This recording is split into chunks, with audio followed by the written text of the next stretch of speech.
ബിജെപിയുടെ പാർലമെന്ററി ബോർഡിൽ ബിജെപിയുടെ ഏറ്റവും വലിയ ഉന്നതാധികാര സമിതിയിൽ ഇരുത്തിയിട്ടുള്ള വ്യക്തിയുടെ പേരാണ് BS യെദ്യൂരപ്പ.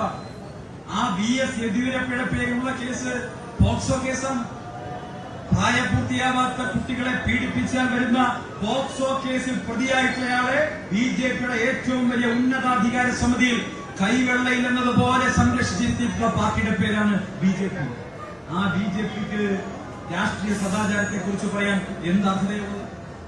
നമുക്ക് ഓർമ്മയുണ്ടല്ലോ ബ്രിജ്ഭൂഷൺ യാദവിന്. ആരായിരുന്നു ബ്രിജ്ഭൂഷൺ യാദവ്? ബിജെപിയുടെ MP ആയിരുന്നു, ബിജെപിയുടെ നേതാവാണ്.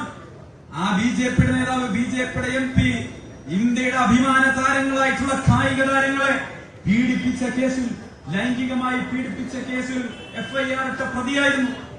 ഞാൻ ചോദിക്കട്ടെ, എന്താ ബ്രിജ്ഭൂഷണോട് ഈ 56 നെഞ്ചളവുള്ള പ്രധാനമന്ത്രി കാണിച്ച അനുകമ്പ?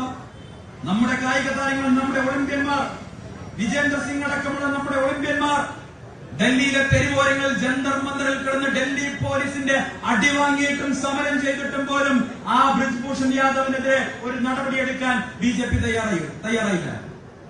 ബ്രിജ്ഭൂഷൺ യാദവിനെതിരെ നടപടി എടുത്തില്ല എന്ന് മാത്രമല്ല, ഈ തെരഞ്ഞെടുപ്പായപ്പോ മൂപ്പരുടെ മകന് സീറ്റും കൊടുത്തു.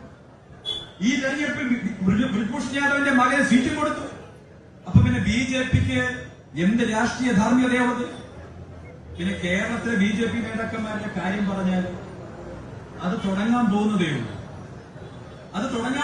ഉള്ളൂ.